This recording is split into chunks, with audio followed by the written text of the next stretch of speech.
Hi, America. My name's Mitchell Knight. Let's talk history for a second. So, the other day, I made a video about attitudes towards slavery in the 16th century. Um, and I want to make this video because I'm seeing it more and more that there's an effort by conservatives to make apologetics for slavery. So Prager University making this video about Christopher Columbus being like, what's the big deal about slavery? Everybody does it in my time. One, not everybody did it. Not all Spaniards, Portuguese, or Italians owned slaves. Owning slaves was not common in 15th, 16th century Spain.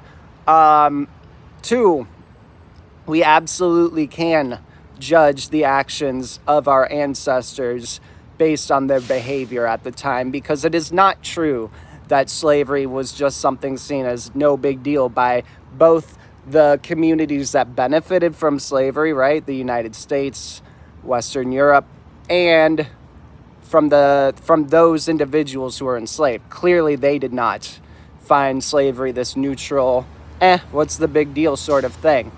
So, can we judge Christopher Columbus and the conquistadors for their behaviors in the Americas? Yes, we can, because we have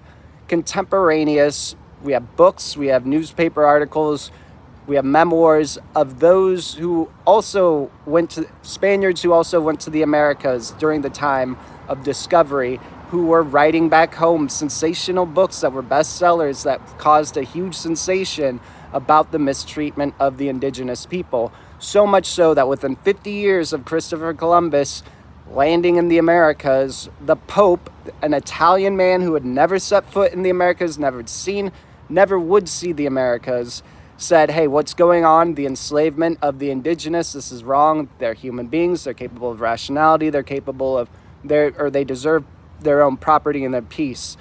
As some commentators to my last video have pointed out, that didn't redound well to the Africans. And no, that certainly didn't.